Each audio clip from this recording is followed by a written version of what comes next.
Haluan aluksi kiittää Vantaan kaupungin toiminnallisesta tasa-arvo- ja yhdenvertaisuustyön suunnitelmasta.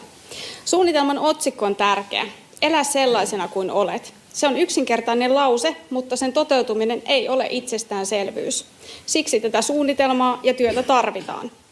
Tasa-arvo ja yhdenvertaisuus eivät ole vain kauniita sanoja strategioissa. Ne ovat konkreettista kaupungin toimintaa, sitä, miten päätöksiä valmistellaan, miten palveluita suunnitellaan ja miten ihmiset kohdataan ja kenen näkökulmat tulevat kuulluiksi.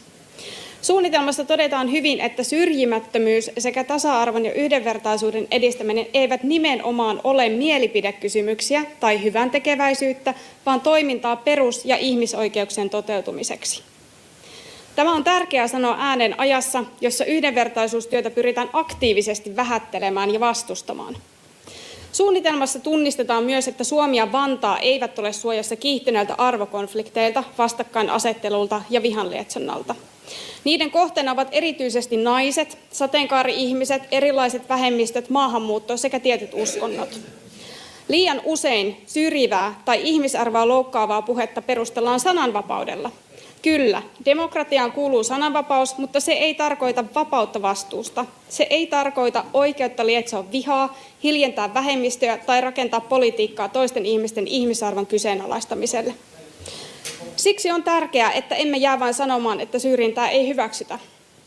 Suunnitelmassa todetaan osuvasti, että nollatoleranssi syrjinnälle on itsestäänselvyys, mutta se ei ole yksin toimenpide.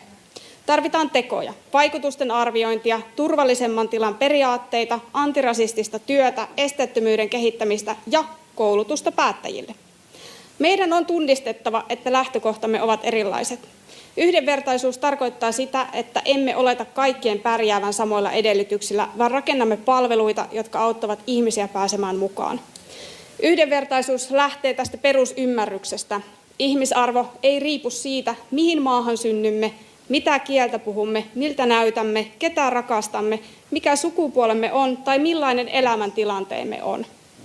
Meidän tehtävämme on rakentaa Vantaata, jossa jokainen voi elää turvassa, yhdenvertaisena ja omana itsenään. Vantaa on parhaimmillaan kaupunki, jossa jokainen saa elää sellaisena kuin on, ja jossa myös päätöksenteko puolustaa tätä oikeutta. Kiitos.